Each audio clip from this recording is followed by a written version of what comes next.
और उसमें कहीं कोई डिफॉल्ट नहीं था। सहारा अपने निवेशकों से पैसा लेती थी। देश भर में सहारा के नॉन बैंकिंग के ऑफिस थे, वहां उनके काम हो रहे थे, लोग पैसा जमा करते थे। स्मॉल सेविंग्स का बड़ा एक नेटवर्क खड़ा हो गया था और एक प्रकार से लाखों लोग, मेरे ख्याल से 17-18 लाख लोग डायरेक्टली उस अभियान से एक प्रकार से जुड़े हुए थे, जिसमें कि लोगों को लाभ होता होगा। हो सकता है कि कहीं कुछ सेक्शन में किसी को नुकसान भी हुआ हो, वो अलग विषय है। लेकिन मोटे तौर पर सहारा और उनके जो इन्वेस्टर थे, उनके बीच में विश्वास जमा हुआ था। अन्यथा 1978 से लेकर के 2011-12 तक इसी प्रकार से उनकी कंपनी राइज नहीं करती। वो भी 20% जो उनको पैसा मिलता था उस ऑपरेशन में वो आगे बढ़े। फिर सहारा ने क्या क्या किया? सहारा ने मीडिया एंटरटेनमेंट में इन्वेस्ट किया, एयरलाइंस में इन्वेस्ट किया, हॉस्पिटैलिटी में, होटल्स में इन्वेस्ट किया, हॉस्पिटल में इन्वेस्ट किया, हेल्थ केयर में थोड़ा बहुत इन्वेस्ट किया। इन कुछ और इसके अलावा भी कुछ बिजनेस होंगे उनके, लेकिन ये जो 4-5 जो प्रोमिनेंट बिजनेस हैं, जो विजिबल हैं, उसमें उन्होंने इन्वेस्ट किया। उसमें हो सकता है कि उस इन्वेस्टमेंट में बहुत सारा प्रॉफिट उनको नहीं हुआ हो, मेजर उनको लॉस हुआ हो। लेकिन एयरलाइंस का जहां तक मुझे मालूम है कि 2300 करोड़ में उन्होंने एयरलाइंस को फिर जेट एयरवेज को बेच दिया।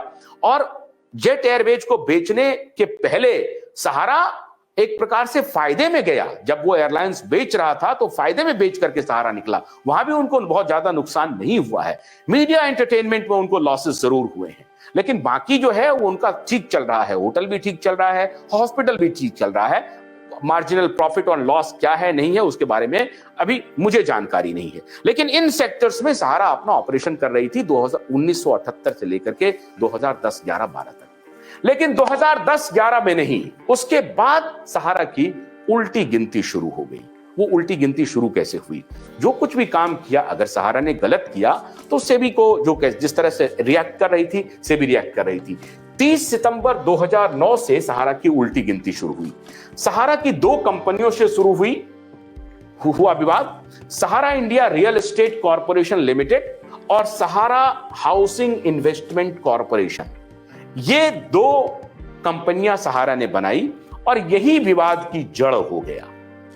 पहला विवाद क्या, पहली कंपनी क्या थी? Sahara India real estate corporation limited, और दूसरी कंपनी थी सहारा हाउसिंग।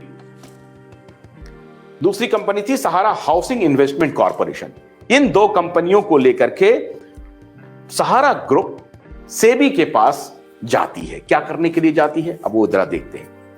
सेबी में आवेदन दिया सहारा ने आईपीओ लाने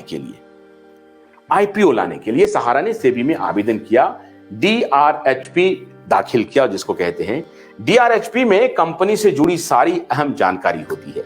सेबी ने इस डीआरएचपी का अध्ययन किया और इस अध्ययन करने के बाद सेबी को सहारा ग्रुप की 2 कंपनियों की पैसा जुटाने की प्रक्रिया में कुछ गलतियां मिली।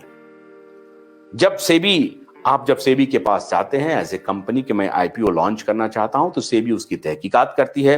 हाँ भाई, जो आप दावा कर रहे हैं वो आपका पोटेंशियल है कि नहीं है, किस तरीके से आप पैसा जुटाना चाहते हैं, फिर उसको रीपे कैसे करेंगे, ये सारी प्रक्रियाएं होती होंगी, जिसको उन्होंने जब जांच किया तो उनको लगा कि इसमें कुछ गड़बड़ियां हैं। गड़बड़ियां क्या थी? सेबी को सहारा ग्रुप की दोनों कंपनियों का पैसा जुटाने की प्रक्रिया में कुछ गड़बड़ियां दिखी। ये 2 कंपनियां SHICL और SIRECL ही थी। यही दोनों कंपनियां जिसके बारे में मैंने आपको पहले बताया है। आगे दिखाइए।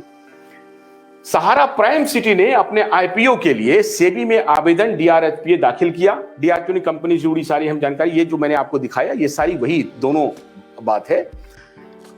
सहारा जब आईपीओ लॉन्च करने के लिए सेबी में जाती हैं और सेबी ये कहता है कि ये पैसा आप गलत तरीके से जुटा रहे हैं, और उसके बाद सहारा को लगा, सहारा ने 25,000 करोड़ जो शिकायतें मिली थी उसमें 2 शिकायतें मिली थी, जिसमें सहारा को 25,000 करोड़ रुपए ये था कि आपने जो शिकायतों के मुताबिक ये कंपनियां वैकल्पिक पूर्ण परिवर्तनीय डिवेंचर OFCD जारी कर रही है, यह भी कि ये कंपनियां गलत तरीके से धन जुटा रही हैं। इन शिकायतों के बाद से ही सेबी को शंका हुई, और शंका ये हुई कि सहारा ने गलत तरीके से ये जो OFCD बॉन्ड है ये एक गलत तरीका है और इससे पैसा सहारा ने 25,000 करोड़ रुपए जुटा लिए हैं। अब सेबी ने कहा कि ये पैसे जो आपने जुटाए हैं, ये पैसे हमें वापस कीजिए, जमा कीजिए सरकारी खातों में, मतलब सेबी को दीजिए। और वहीं से सहारा का मुकदमा शुरू हुआ और तब से लेकर आज तक, आज 13 वर्ष हो गए हैं, सहारा का ये मुकदमा उलझा हुआ है सुप्रीम कोर्ट तक में।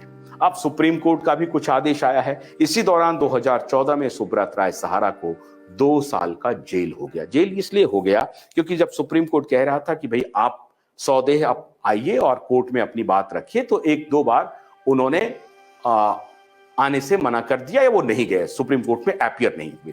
इसकी वजह से जाहिर है कोर्ट को गुस्सा लगेगा और कोर्ट को ये समझना भी चाहिए कंटेम्प्ट ऑफ कोर्ट है, आप कोर्ट के आदेश की अवहेलना कर रहे हैं। तो अंततः सुब्रत राय सहारा को जेल जाना पड़ा।